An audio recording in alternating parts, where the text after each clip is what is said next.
नमस्कार दोस्तों, आप सभी का एक बार फिर से स्वागत है अभ्यास एग्री एकेडमी की यूट्यूब चैनल में। और हम बात करने वाले हैं आज हमारी जो एमसी की सीरीज है 69 नंबर की।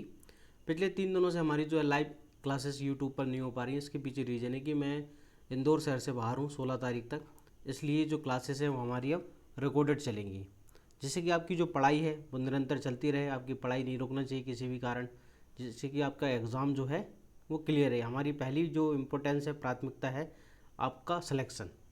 तो स्टार्ट करते हैं। अगर आपने अभी तक ये जो एमसीक्यू सीरीज है, अगर आप किसी भी एग्ज़ाम की तैयारी कर रहे हैं तो डेली आपको अपने आप को एनालिसिस करना चाहिए कि हम क्या पढ़ाई कर रहे हैं, ठीक है, किस तरह एग्ज़ाम के अंदर क्वेश्चंस आते हैं।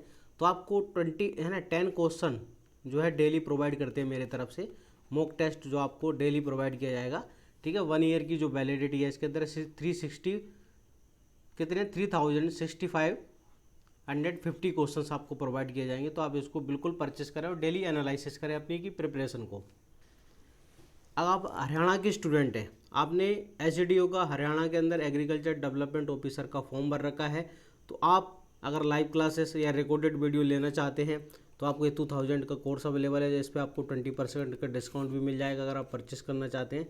या फिर आप ये टेस्ट सीरीज बिल्कुल लें, ठीक है। 1 मंथ के अंदर आपको प्रिपरेशन करनी है कि किस प्रकार से हम प्रिपरेशन करें, 1 मंथ के अंदर क्या क्या एग्जाम में किस तरह के क्वेश्चन आते हैं। तो यहाँ पर इस टेस्ट सीरीज़ के अंदर आपको मोर देन 7000 MCQ आपको प्रोवाइड किए जाएंगे। मैंने यहाँ पर 75 प्लस टेस्ट अपलोड कर दिए हैं। आपको 100 से प्लस मैं आपको टेस्ट दे दूंगा, जिससे कि आपकी प्रिपरेशन है यहाँ से एग्जाम में डायरेक्ट क्वेश्चन आपको देखने को मिलेंगे अकॉर्डिंग टू सिलेबस। तो आप ये टेस्ट सीरीज बिल्कुल परचेस करें। अगर आप FCI की प्रिपरेशन कर रहे हैं तो शानदार कोर्सेज आपके लिए स्टार्ट हो चुका है, जिसकी 4 दिन से अभी लगातार लाइव क्लासेस चल रही हैं। Live classes, recorded video, test series, सारी चीज़ें हैं। टेक्निकल असिस्टेंट का कोर्स स्टार्ट हो चुका है, जिसकी डेली क्लासेस हमारी इवनिंग के अंदर 6 to 7:30 PM पर रहती हैं। अगर आप AFO की तैयारी कर रहे हैं तो आप बिल्कुल टेस्ट सीरीज परचेस कर सकते हैं। टोटल जो है फुल लेंथ टेस्ट आपको मिल जाएंगे यहाँ पर 75, फुल लेंथ आपको मिलेंगे 40, सब्जेक्ट वाइज मिलेंगे आपको 35। अगर आप हमारे चैनल पर नए हैं तो चैनल को लाइक करें, शेयर करें, सब्सक्राइब करें। और मध्य प्रदेश के स्टूडेंटों के लिए ATM BTM का कोर्सेज भी स्टार्ट हो चुका है। IBPS AFO का कंप्लीट कोर्स आपको 2000 रुपीज़ के अंदर मिल जाएगा। और छत्तीसगढ़ REO REHO के एग्ज़ाम जो है स्टूडेंट अगर ये लेना चाहते हैं दोनों को, उनको 3500 के अंदर ये कोर्सेज अवेलेबल हैं। और मध्य प्रदेश के स्टूडेंटों के लिए विशेष यहाँ पर 50% डिस्काउंट चल रहा है टेस्ट सीरीज़ के ऊपर। अगर वो चाहें तो RHO district manager quality control की टेस्ट सीरीज बिल्कुल ले सकते हैं 50% डिस्काउंट के साथ।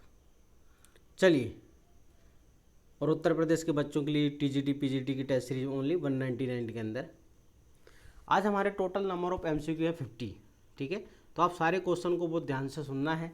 आप इन क्वेश्चन को लिख भी सकते हैं या फिर इस जो है PDF को आप हमारे टेलीग्राम चैनल से भी क्या कर सकते हैं, प्राप्त कर सकते हैं, जिससे वहाँ पर आपको सारे जो आंसर्स हैं वो मिल जाएंगे और आपको ये PDF फाइल मिल जाएगी। चलिए स्टार्ट करते हैं हम। तो यहाँ पर पहला क्वेश्चन पूछ रहा है, which one of the following is a non climacteric fruit. इनमें से कौन सा नॉन क्लाइमेट्रिक फ्रूट है। तो इसका करेक्ट आंसर देखो क्या है, नॉन क्लाइमेट्रिक फ्रूट पूछ रहा है। तो अब नॉन क्लाइमेट्रिक फ्रूट का मतलब क्या होता है, ऐसे फ्रूट्स हैं जिनके after harvesting respiration rate increase नहीं होती है ना। आफ्टर हार्वेस्टिंग रेस्पिरेशन रेट जो होती है वो इंक्रीज नहीं होती है, ठीक है, सडनली इंक्रीज नहीं होती है, उन्हें हम क्या बोलते हैं, नॉन क्लाइमेट्रिक फ्रूट कहते हैं। तो यहाँ पर जो करेक्ट आंसर है वो हमारा कौन सा है, ग्रेप। ग्रेप क्या होता है, एक प्रकार का नॉन क्लाइमेट्रिक फ्रूट है।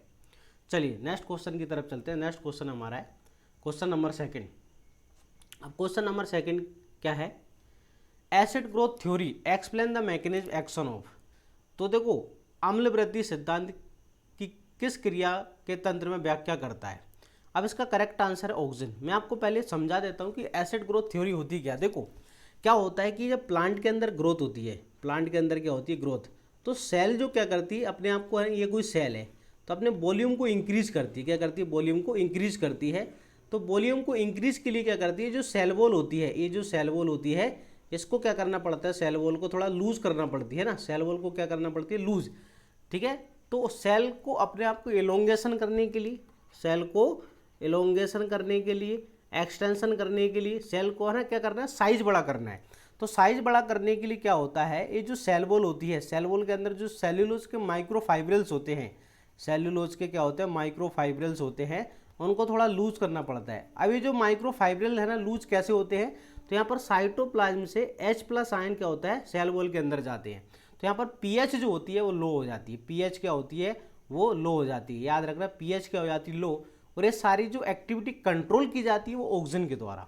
ये जो सारी एक्टिविटी है सेल के एलोंगेशन की, हाइड्रोजन आयन को भेजना, ठीक है, सेल्यूलोज फाइब्रिल्स को लूज करना जिससे सेल की क्या हो सके, एक्सटेंशन हो सके, ये सारी जो प्रोसेस है ये कंट्रोल की जाती है ऑक्सीजन के द्वारा। तो मोस्ट इंपॉर्टेंट है ना कि सेल एलोंगेशन में यहाँ पर सेल वॉल के एक्सटेंशन में, जिससे कि टर्जिडिटी मेंटेन हो सके, सेल का वॉल्यूम इंक्रीज हो सके। तो ये सारा इंपॉर्टेंट किसके लिए, ऑक्सीजन कंट्रोल करता है इसको। चलिए क्वेश्चन नंबर 3 है, विच वन इज इस सेडिमेंट्री रॉक्स, इनमें से कौन सी सेडिमेंट्री रॉक्स है। तो देखो इसका करेक्ट आंसर है सैंडस्टोन। सैंडस्टोन क्या होती है, सेडिमेंट्री रॉक्स होती है। बेसाल्ट हमारी एक प्रकार की इग्नियस रॉक्स होती है, और क्वार्टजाइट हमारी एक प्रकार की मेटामॉर्फिक रॉक होती है, मेटामॉर्फिक, ठीक है, ये हमारी कौन सी होती है, मेटामॉर्फिक रॉक होती है। और डायोराइट हमारी क्या होती है, इग्नियस रॉक्स होती है। क्या होती है, इग्नियस रॉक होती है। चलिए क्वेश्चन नंबर 4 की तरफ चलते हैं। क्वेश्चन नंबर 4 है, boron function in plant in, boron का फंक्शन क्या है, प्लांट के अंदर बोरॉन का क्या फंक्शन होता है। तो बोरॉन क्या होता है आपको पता है, शुगर ट्रांसलोकेशन के लिए इंपॉर्टेंट होता है। किसके लिए, शुगर ट्रांसलोकेशन के लिए बहुत इंपॉर्टेंट होता है, याद रखना। प्लांट के अंदर जो सुक्रोज का ट्रांसलोकेशन होता है इसको हम शुगर कहते हैं, तो ये बहुत इंपॉर्टेंट है इसके लिए बोरॉन। ठीक, और जो नाइट्रोजन फिक्सेशन के लिए हमारा एमओ बहुत रिक्वायरमेंट होता है, एमओ जो होता है वो नाइट्रोजन फिक्सेशन के लिए क्या होता है, बहुत ज़्यादा इंपॉर्टेंट होता है। चलिए नेक्स्ट क्वेश्चन की तरफ चलते हैं। क्वेश्चन नंबर 5 है, biuret content in urea permissible only to an extent हो। देखो बायोरेट क्या होता है, जब यूरिया के 2 मॉलिक्यूल CO NH2CO, ये यूरिया होता है, तो यूरिया के 2 मॉलिक्यूल जो है जब क्या हो जाते हैं, कनेक्ट हो जाते हैं, जुड़ जाते हैं, तो क्या होता है, यूरिया के 2 मॉलिक्यूल्स आपस में कनेक्ट हो गए, प्लस यूरिया यूरिया है ना, यूरिया क्या होगा, 2 मॉलिक्यूल्स आपस में जब कनेक्ट हो जाते हैं तो उसको बायोरेट कहते हैं। तो ये मैन्युफैक्चरिंग प्रोसेस के दौरान ऐसा होता है। अब 2 मॉलिक्यूल्स क्या होते हैं, प्लांट के लिए टॉक्सिक होते हैं, प्लांट के लिए क्या होते हैं, टॉक्सिक। तो इसकी लिमिट जो है 1.5% से ज़्यादा नहीं होना चाहिए। अगर हम फोलियर क्या कर रहे हैं, अगर हम, ठीक है, क्या करते हैं, टॉप ड्रेसिंग करते हैं, अगर हम क्या करते हैं, टॉप ड्रेसिंग करते हैं यूरिया की, तो इसकी जो कंसंट्रेशन है तो 1.5 से नहीं हो। अगर हम फोलियर स्प्रे करते हैं, अगर हम क्या करते हैं, फोलियर स्प्रे, याद रखना आप, अगर हम फोलियर स्प्रे करते हैं तो ये जो है 0.5 से ज़्यादा नहीं होना चाहिए, ठीक है, बायोरेट कंटेंट। और पर्टिकुलरली सिट्रस के अंदर तो अगर हम फोलियर स्प्रे करते हैं तो वहाँ पर 2.5 से ज़्यादा नहीं होना चाहिए। चलिए नेक्स्ट क्वेश्चन ये है, ए trait that only occurs in one gender it is called, ऐसे लक्षण जो केवल एक लिंग में उपस्थित होते हैं उन्हें क्या कहते हैं। तो उन्हें हम कहते हैं सेक्स लिमिटेड ट्रेट्स। क्या होते हैं, सेक्स लिमिटेड, ऐसे कैरेक्टर जो केवल एक वन सेक्स के अंदर, या तो मेल में मिलेंगे आपको या फीमेल में मिलते हैं ना, मेल या फीमेल। जैसे मैं आपको बताऊं कि दाढ़ी मूछें मेल के अंदर होती है, ब्रेस्ट फीमेल के अंदर। तो ऐसे कैरेक्टर जो कि केवल एक ही सेक्स के अंदर दोनों को मिलते हैं उन्हें हम सेक्स लिमिटेड कैरेक्टर्स कहते हैं। क्वेश्चन नंबर 7 है, polyploidy in plant is induce through, plants के अंदर पॉलीप्लोइडी को हम कैसे इंड्यूस करते हैं। पॉलीप्लोइडी मीन्स क्या होता है कि क्रोमोसोम नंबर जो होते हैं उनको हम क्या करते हैं, डबल करते हैं। अगर क्रोमोसोम नंबर 2n बराबर 20 है तो उनको बढ़ा के कितना करेंगे, 40। क्रोमोसोमल डबलिंग, पॉलीप्लोइडी का मतलब होता है क्रोमोसोम का डबलिंग करना। क्या करना, क्रोमोसोम की डबलिंग करना। अब क्रोमोसोमल डबलिंग के लिए जनरली हम क्या करते हैं, कोल्चिसिन का यूज करते हैं। किस लिए, कोल्चिसिन। देखो कोल्चिसिन करता क्या है कि ड्यूरिंग माइटोसिस, माइटोसिस के अंदर क्या होता है, एनाफेज के, है ना, जब क्या होता है माइटोसिस के अंदर जो मेटाफेज स्टेज होती है, मेटाफेज, ठीक है, मेटाफेज स्टेज के अंदर क्या करते हैं, स्पिंडल फाइबर बनते हैं। क्या बनते हैं, स्पिंडल फाइबर है, याद रखेंगे आप, क्या बनते हैं, स्पिंडल फाइबर। स्पिंडल फाइबर के फॉर्मेशन को रोक देता है, ठीक है, ये क्या करता है, स्पिंडल फाइबर फॉर्मेशन को रोक देता है। अब स्पिंडल फाइबर का फॉर्मेशन नहीं होता तो जो क्रोमोसोम होते हैं वो अपोजिट पोल पर नहीं जा पाते हैं, जिसके कारण क्रोमोसोम की संख्या कितनी हो जाती है, डबल हो जाती है। चलिए क्वेश्चन नंबर 8 है, quickest method of the plant breeding is, plant breeding का क्यूकेस्ट मेथड कौन सा होता है, इंप्रूवमेंट के लिए। तो सबसे क्यूकेस्ट मेथड होता है म्यूटेशन ब्रीडिंग से हम बहुत फास्ट तरीके से क्या कर सकते हैं, हम उसमें इंप्रूवमेंट कर सकते हैं। क्वेश्चन नंबर 9 है, somatic hybridization is achieved through. देखो सोमेटिक हाइब्रिडाइजेशन मतलब होता है प्रोटोप्लास्ट के फ्यूजन को हम सोमेटिक हाइब्रिडाइजेशन कहते हैं। एक ये सेल है, ठीक है, तो एक प्लांट सेल की सेल वॉल को रिमूव करने के बाद क्या बोलते हैं उसको, हम उसको बोलते हैं प्रोटोप्लास्ट। क्या बोलते हैं, प्रोटोप्लास्ट, ठीक है। प्रोटोप्लास्ट का मतलब होता है कि हमने सेल वॉल को हटा दिया, अब क्या बचा, साइटोप्लाज्म, इसका साइटोप्लाज्म, इन दोनों के फ्यूजन को, इसको है इन दोनों के फ्यूजन को अब क्या बोलेंगे, प्रोटोप्लास्ट। इसी को हम क्या बोलते हैं, सोमेटिक हाइब्रिडाइजेशन, सोमेटिक सेल के डायरेक्ट फ्यूजन को, तो प्रोटोप्लास्ट फ्यूजन से आसानी से हो जाता है। क्वेश्चन नंबर 10 है, parent used only in once in back cross breeding method. Back cross breeding method के अंदर कौन सा पेरेंट्स होता है केवल एक बार यूज होता है, तो उसे हम डोनर पेरेंट क्या होता है। देखो बैक क्रॉस मेथड में क्या होता है, जिस भी पेरेंट से हमसे कोई डिजायरेबल जीन हमको ट्रांसफर करनी है, सपोज ये कोई पेरेंट है जिसके पास कोई डिजायरेबल जीन है, अब ये डिजायरेबल जीन जिसके पास है उसका हम एक ही बार क्रॉसिंग में यूज करते हैं, ठीक है। डोनर पेरेंट को हम केवल एक ही बार यूज करते हैं, लेकिन जिसके अंदर रेसिपेंट, जिसके अंदर जीन को डालना है, जिसके अंदर हमको जीन को डालना होती है उसको हम बार बार यूज करते हैं, तो उसको हम क्या कहते हैं, रिकरेंट पेरेंट भी कहते हैं, रेसिपेंट जो होता है। क्वेश्चन नंबर 11 है, self pollinated species are also known as, self pollinated species जो होती है उन्हें हम क्या कहते हैं, उन्हें हम ऑटोगैमस स्पीसीज भी कहते हैं। क्या बोलते हैं, ऑटोगैमस। चलिए, और जो क्रॉस पोलिनेटेड होती हैं उन्हें हम क्या बोलते हैं, एलोगैमस। क्रॉस को क्या बोलते हैं, एलोगैमस कहते हैं। ये जो चेस्मोगैमस और क्लस्टोगैमस ये दोनों मैकेनिज्म होती हैं, सेल्फ पोलिनेशन को प्रमोट करने के लिए दोनों क्या होती है, मैकेनिज्म होती हैं। क्वेश्चन नंबर 12 है, which breeding method is not appropriate for the cross pollinated crop, cross pollinated crop के लिए कौन सा मेथड अप्रोप्रिएट नहीं होता, तो जनरली कौन सा, प्योर लाइन सिलेक्शन जो होता है specially for self pollinated crops के लिए होता है। ये जो मेथड होता है स्पेशली किसके लिए होता है, सेल्फ पोलिनेटेड, याद रखेंगे आप किसके लिए होता है, सेल्फ पोलिनेटेड क्रॉप के लिए होता है ये मेथड। चलिए, क्वेश्चन नंबर 13 है, plant breeding method generally use to improve the well adapted variety for specific, अगर किसी वेल अडेप्टेड वैरायटी है जिसमें किसी एक कैरेक्टर की कमी है, जनरली ऐसे डिजीज है ना, डिजीज की बीमारी आ जाती है उसके अंदर, या कोई पर्टिकुलर स्पेसिफिक ट्रेड की कमी है, तो उसके लिए हम बैक क्रॉस का यूज करते हैं। किसी पर्टिकुलर एक सिंगल कैरेक्टर को ट्रांसफर करने के लिए किसी वेल अडेप्टेड वैरायटी के अंदर हम कौन सा मेथड यूज करते हैं, बैक क्रॉस मेथड का यूज करते हैं। जैसे डिजीज रेजिस्टेंट हुआ। Integrated weed management is includes, तो इंटीग्रेटेड वीज मैनेजमेंट जो होता है, देखो इसमें टिलेज आएगा, यूज ऑफ हर्बिसाइड आएगा, ठीक है, क्लोज प्लांटिंग, बिल्कुल ऑल ऑफ दी, ये सभी इंटीग्रेटेड वीड मैनेजमेंट के पार्ट है। Question number 15, drought resistance is related to plant, तो ड्रोट रेजिस्टेंस जो होती है पॉजिटिव वाटर पोटेंशियल से रिलेटेड होती है। देखो पॉजिटिव वाटर पोटेंशियल मतलब होता है कि प्लांट जो होता है अपनी ट्रांसपिरेशन रेट को घटा देते हैं, है ना, ट्रांसपिरेशन रेट जो होती है उसको क्या कर देते हैं, कम कर देते हैं। इसका मतलब होता है कि देखो ट्रांसपिरेशन रेट क्या हो जाएगी, रिड्यूस, तो प्लांट क्या है, ड्रोट कंडीशन ज़्यादा हो जाएगी। अब वाटर का लॉस कम से कम होगा तो प्लांट के अंदर क्या होगी, रेजिस्टेंट पावर आ जाएगी। तो ड्रोट रेजिस्टेंट किससे रिलेटेड होता है, पॉजिटिव वाटर पोटेंशियल से रिलेटेड होता है। क्वेश्चन नंबर 16 है, which enzyme was first all synthesized in the crystallite form, वह पहला कौन सा एंजाइम है जिसको क्रिस्टल फॉर्म किए गए थे, जिसके, तो पहला एंजाइम है यूरिएज, जो कि जेवी समनर के द्वारा, किसके द्वारा, जेवी समनर जो है इनके द्वारा इसको सबसे पहली बार क्या गया था, क्रिस्टलाइज किया गया था। जैगवीन है ना, कैनावालिया, जैगवीन जो सीड है उससे इसको प्राप्त किया गया था।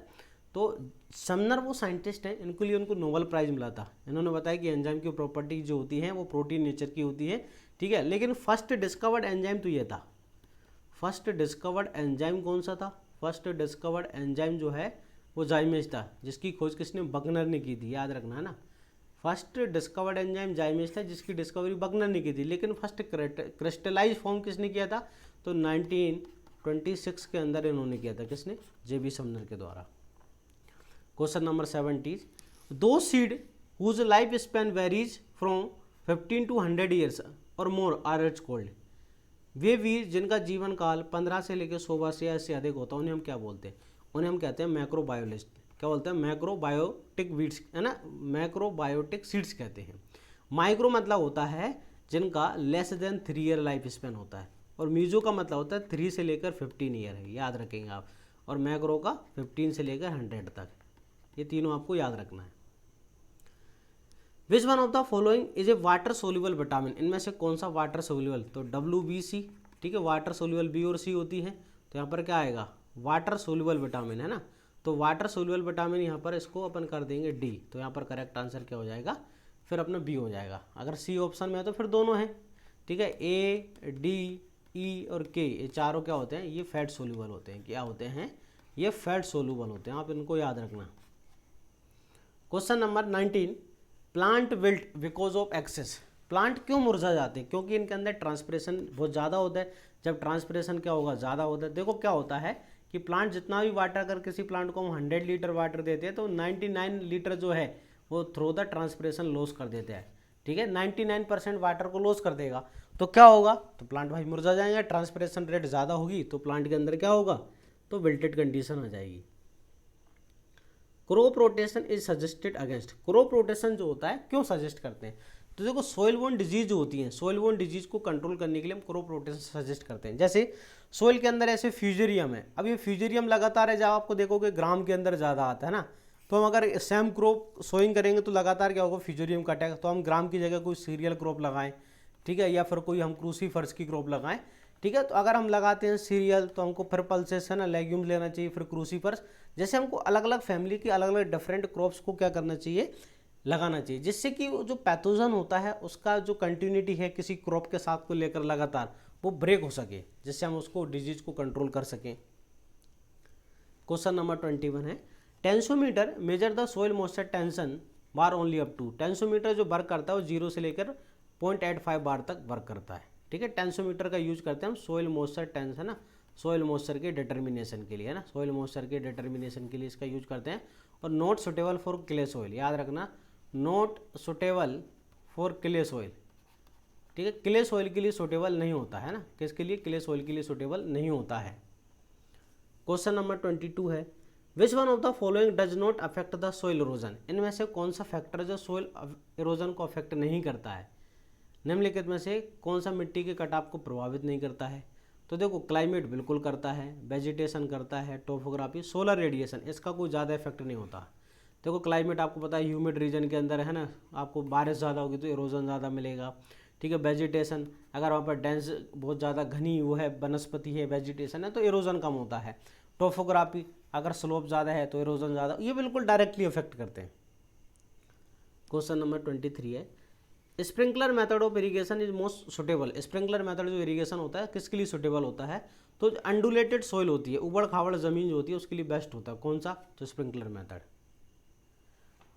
नेक्स्ट क्वेश्चन है 24, cooperation has failed in India but must succeed by told by the committee under the chairman, Bharat में सहकारिता विफल रहा लेकिन सफल होना चाहिए, ये स्टेटमेंट किसकी अध्यक्षता में दे, किस समिति ने कहा था, किसकी अध्यक्षता में कहा था, तो इसका करेक्ट आंसर एडी गोरवाला, क्या, एडी गोरवाला। क्वेश्चन नंबर 25 है, in which year national agriculture credit fund, ठीक है, नेशनल एग्रीकल्चर क्रेडिट फंड जो है ये कब बनाया गया था ना, जो है रीफाइनेंस के लिए, तो ये बनाया गया था 1955 के अंदर, कब बनाया गया था, 1955 के अंदर इसको बनाया गया था। कॉमर्शियल बैंक जो है भारत के अंदर कब राष्ट्रीयकरण हुआ था, उनका बैंक सुपर फर्स्ट नेशनलाइज्ड इन, तो इनका नेशनलाइजेशन होगा था 19 जुलाई 69 को इंदिरा गांधी के द्वारा किया गया था। ये क्वेश्चन एग्जाम में बार बार पूछा जाता है। Best planning is concert with, सर्वश्रेष्ठ योजना का संबंध होता है, तो देखो जो भी आपके ऑब्जेक्टिव है उनका निर्धारण करना, ठीक है, डिटर्मिनेशन द स्ट्रेटेजिक पॉलिसी, जो भी आपकी रणनीति है उनका निर्धारण, और फाइनली क्या करना, prescribe the producer for future action, भविष्य की कार्रवाई के लिए उत्पादों को निर्धारित करना, तो इसका करेक्ट आंसर क्या आएगा, all of these. Question number 28 है, crop insurance scheme in India was started, तो क्रॉप इंश्योरेंस सबसे पहले 1970 के अंदर, ठीक है, पर्टिकुलरली किस क्रॉप के लिए, कॉटन के ऊपर स्टार्ट किए गए थे ना, किस में, कॉटन पर, बाद में फिर जनरल इंश्योरेंस कॉरपोरेशन GIC 1973 के अंदर इसको कंपनी बना दिया था, तो स्टार्ट 1970 के अंदर हो चुका है कॉटन पर। RRB जो है रीजनल रूरल बैंक जो है sponsor nationalise bank under the establish, तो RRB बैंक की स्थापना कब हुई थी, जो हमारी क्षेत्रीय ग्रामीण बैंक होती है उनकी स्थापना कब हुई थी, तो 1975 के अंदर। कौन सी कमेटी, तो आपसे पूछेंगे है ना, नरसिम्हन कमेटी है ना, कौन सी, नरसिम्हन कमेटी जो होती है, तो नरसिम्हन कमेटी की अध्यक्षता में इनकी स्थापना की गई थी RRB की 1975 के अंदर। लाइसीमीटर क्या होता है, देखो लाइसीमीटर से एक तो हम ET मेजर करते हैं, इवेपोट्रांसपिरेशन मेजर करते हैं, दूसरा लीचिंग, तो लाइसीमीटर से हम दो चीज़ों का, एक तो ET का और लीचिंग दोनों का क्या करते हैं, मेजर करते हैं, तो इसका करेक्ट आंसर हमारा A और B होगा। क्वेश्चन नंबर 31 है, which one of the following is a not a component of the project life cycle, इनमें से कौन सा प्रोजेक्ट लाइफ साइकिल का कंपोनेंट नहीं है, कंसेप्शन है, प्रिपरेशन है, अप्राइजल, अवेयरनेस, तो कंसेप्शन इसका पार्ट नहीं होता है। Question number 32, IADP was started, intensive agriculture development program, intensive agriculture development program जो है, डेवलपमेंट प्रोग्राम, ये कब स्टार्ट किया गया था, ये स्टार्ट किया गया था 1961 के अंदर, कब, 1961 के अंदर। Kent is a variety of, तो कैंट एक इंट्रोड्यूस वेराइटी किसकी, ओट की, जो कि ऑस्ट्रेलिया से आई थी। कैंट किसकी वेराइटी है, तो ओट की एक इंपॉर्टेंट वेराइटी है। The quantity of urea needed for applying 120 kg of nitrogen to rice will be, generally 1 hectare की बात चल रही है ना यहाँ पर, ठीक है। यहाँ पर ये पूछ रहा है कि आपको 120 kg नाइट्रोजन डालने के लिए आपको कितना यूरिया डालना पड़ेगी। तो आप अगर देखो, आप अगर 100 kg यूरिया अगर डालते हो सोइल के अंदर, तो उसमें से कितनी नाइट्रोजन जाती है, 46 kg नाइट्रोजन चली जाती है। अगर आप x kg है ना यूरिया डालोगे तो कितनी देना, आपको देना कितनी है, 120 kg nitrogen.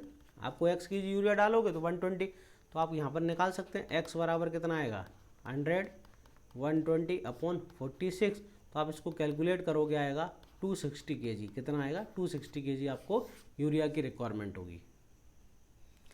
Which one of the following manures is considered as the bio fertilizer, किसको हम बायो फर्टिलाइजर, देखो बायो फर्टिलाइजर क्या FIM को कहते हैं, नहीं, ये क्या है, ये एक प्रकार का मैन्यूअर्स है, कंपोस्ट ग्रीन नहीं, तो बायो हम किसको बोलते हैं, तो आंसर ब्लू ग्रीन एल्गी को हम क्या बोलेंगे, आंसर है बायो फर्टिलाइजर, ठीक है ना। ये क्या होते हैं, बायो फर्टिलाइजर होते हैं, ठीक है, क्योंकि बायो मतलब लिविंग, तो ये लिविंग कंडीशन है ना, ये क्या लिविंग कंडीशन, इसके अंदर माइक्रो ऑर्गेनिज्म होते हैं, ब्लू ग्रीन एल्गी, ठीक है। एक प्रकार का क्या है साइन, ब्लू ग्रीन एल्गी आप देखते हो नोस्टोक एनाविना जो है क्या करते हैं, लगातार यहाँ पर क्या करते हैं, नाइट्रोजन फिक्सेशन करते हैं और सॉइल की ईल्ड को बढ़ाते हैं, और साथ साथ में ग्रुप की ईल्ड को बढ़ाते हैं।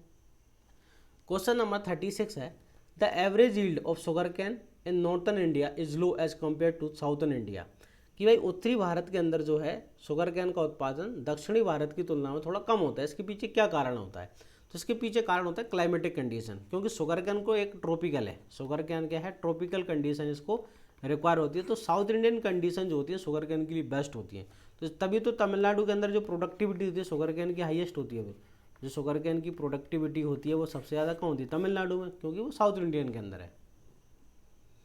क्वेश्चन नंबर 37 है, phalaris minor weed is associate weed crop, phalaris minor जो होता है जिसको हम किसका, गेहूं का मिमिक्री वीड भी कहते हैं ना, क्या बोलते हैं इसको हम, गेहूं का मिमिक्री वीड कहते हैं, मिमिक्री, ठीक है। इसको हम क्या बोलते हैं, गिल्ली डंडा, गेहूं सा गिल्ली डंडा, गिल्ली डंडा, ठीक है, गेहूं का मामा, इसको हम क्या बोलते हैं, गेहूं का मामा, ठीक है, इतने सारे नाम होते हैं।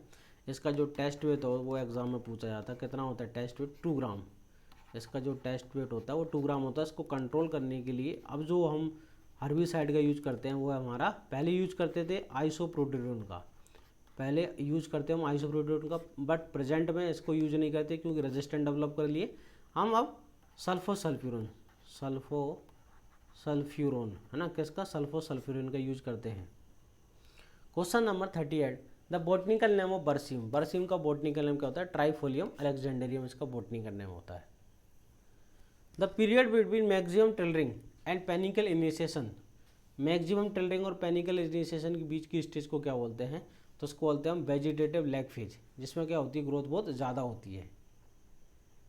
क्वेश्चन नंबर 40 है, which herbicide is recommended for the control of weeds in urad है, उड़द बीन, भाई मतलब पल्सेस, और पल्सेस के अंदर जनरली क्या एट्राजी, नहीं, 2,4-D बिल्कुल नहीं करेंगे क्योंकि डाइकोट को तो ये मार देगा, किल कर देगा, क्योंकि ये तो डाइकोट होता है, सिमाजीन नहीं, तो आंसर फ्लूक्लोरीन, वैसलीन जो होता है वो जनरली हम सबसे ज़्यादा यूज करते हैं। PPI जो होता है कि नहीं, PPI बिल्कुल यूज करेंगे हम इसका।